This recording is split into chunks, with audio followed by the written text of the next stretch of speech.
মা বাবাকে কষ্ট দিলে নামাজ রোজা যাইবি ফলে। মা বাবাকে কষ্ট দিলে নামাজ রোজা যাইবি ফলে। মার কলিজায় আঘাত দিলে খোদা সহে না।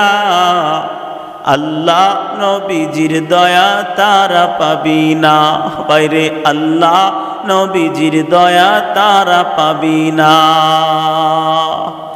মা বাবা অতি আপন, মা বাবাকে করো যতন।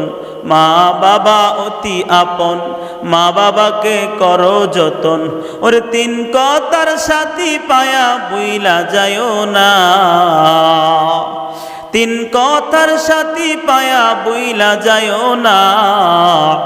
আল্লাহ নবীজির দয়া তারা পাবি না। ওরে যুবক, আজকে তিন কথার বউয়ের কথা শুনে মাকে মারতে যাও, কপাল পোড়া যুবক। আরে তোর বউ তোরে কেমন ভালোবাসে জানো? আজকে যদি রোড অ্যাক্সিডেন্টে তোমার যদি একটা হাত অচল হয়ে যায়, তোমার যদি একটা পা অচল হয়ে যায়, তোমার শরীরের কোনো একটা অঙ্গ যদি নষ্ট হয়ে যায়, তোমার আদরের বিবি তোমারে ফালায়া অন্য একটা চান্দুর হাত ধরে চলে যাবে। কিন্তু যুবক সন্তান, তোমার গর্ভধারিণী মা, যেই মা তোমাকে গর্ভে ধারণ করেছে, সেই মা কিন্তু তোমাকে কখনো ফালায়া যাবে না।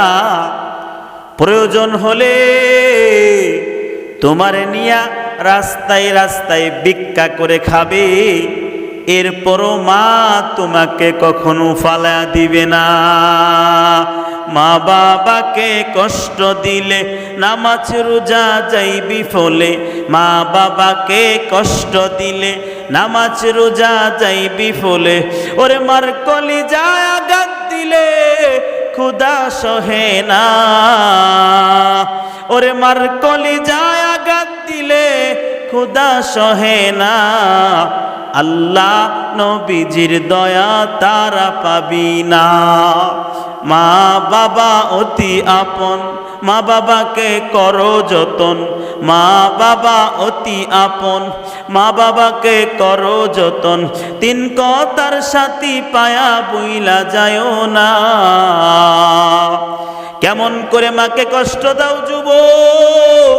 আল্লাহ পাক রব্বুল আলামিন কোরআনে কারীমের মধ্যে জানায়া দিলেন, ওয়াসাইনাল ইনসানা বিওয়ালিদাইহি হামালাতহু উম্মুহু